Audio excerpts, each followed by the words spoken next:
Hey guys, the kids are over there watching Bob the Builder far away. And I'm about to make some mac and cheese. I haven't made too many mac and cheeses in my lifetime. I made the last one that I made, like a real one, was amazing. And I combined maybe about like 3 recipes. I used Gouda cheese. We had a side of like fried meat to add to it if you wanted. It was great, but it was also very expensive to make. And I was inspired because I saw a recipe from Jamerrils, one of my faves, of making a basic mac and cheese. And then right on her sidebar, there was a mac and cheese recipe from this southern lady, you know, black sister, older woman, with a head wrap on, heavy set, making mac and cheese called Soulful T. So you know I had to go pop over there and watch it, and it was wonderful. She has such a sweet spirit. It's done like in the projects or something like that, because it looks like the cabinets I used to have, and she kills it. So I'm not gonna make exactly a something smack in the middle between both because I have limited supplies.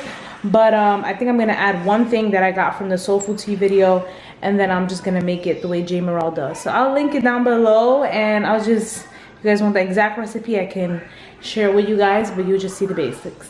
Here I have my pot. I have some water. I added a little bit of salt and a little bit of oil. In this pot, I'm gonna do my cheese mixture. I got 2 bags of 8 ounce. I got a honey meat to put on there. I'm prepping all the ingredients until the water's ready to boil. So this is what I have here. You're supposed to put in 2 cups, I'm sorry, 1 cup of butter, but I feel a little bit uncomfortable with that. I'm like, that's a lot. So I have 1 stick in there. That's supposedly half a cup. And I'm gonna put this in the broiler, see if it can get crispy, and I'm gonna add that to it. And got my flour that I'm about to add. So I wanted to show you guys the butter. I'm gonna pop it in the microwave. I'm gonna put it in for 30 seconds. And our water is a boiling. Elbow pasta.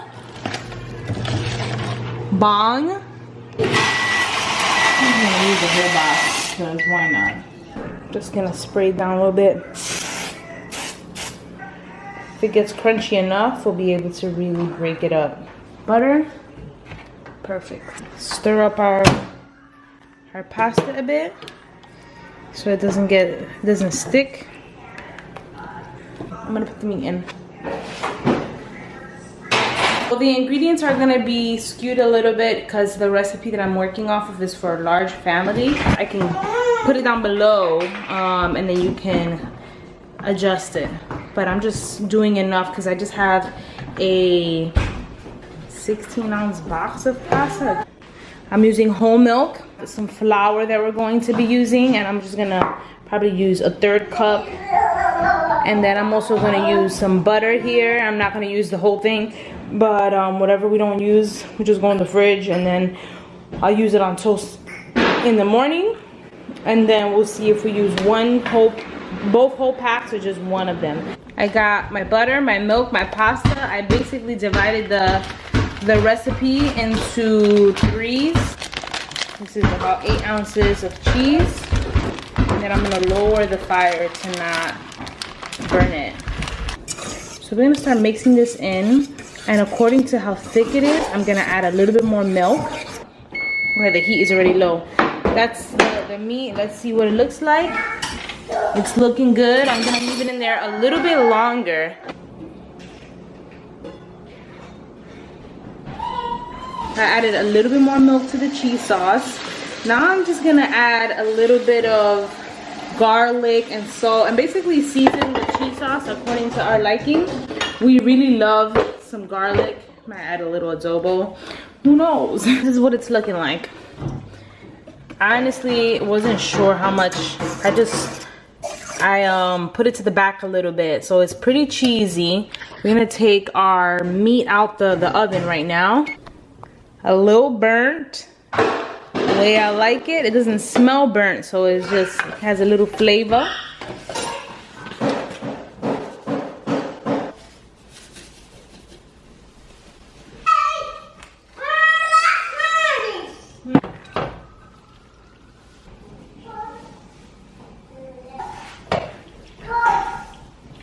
But this is what it's looking like so far. I'm very content. Now I'm gonna do two things that I saw Soulful T do. Said a little sour cream is nice. So I'm gonna add a few scoops of that with a spoon, and then I know Soulful T definitely said this, take a little bit of sugar and just sprinkle it on top. I guess it's to create a little caramel layer on top.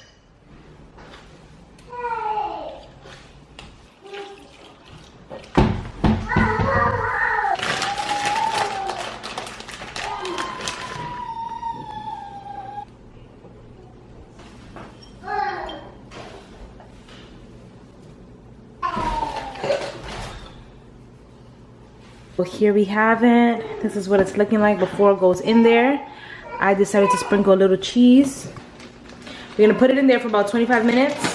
Take it out and I'll show you guys the final product. I'm so excited.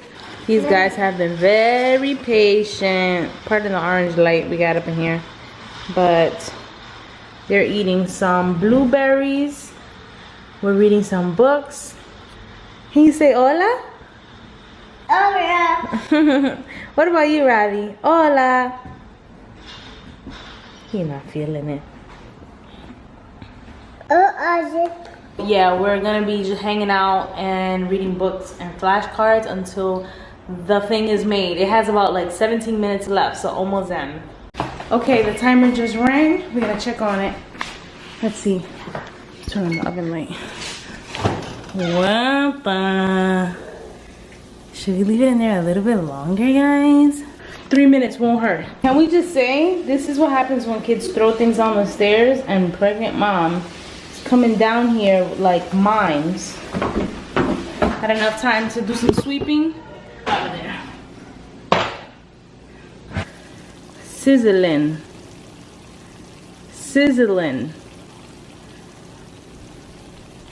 I'm just gonna let it sit there while I go shower the kids, like brush teeth and do all that stuff, and then we're gonna eat and head out. How are we gonna do it? That's an age-old mom question. We're gonna figure it out, but we're gonna try. We're gonna try. I think it'll be good for us to go. I thought about like maybe I shouldn't, and then I'm like, you know what?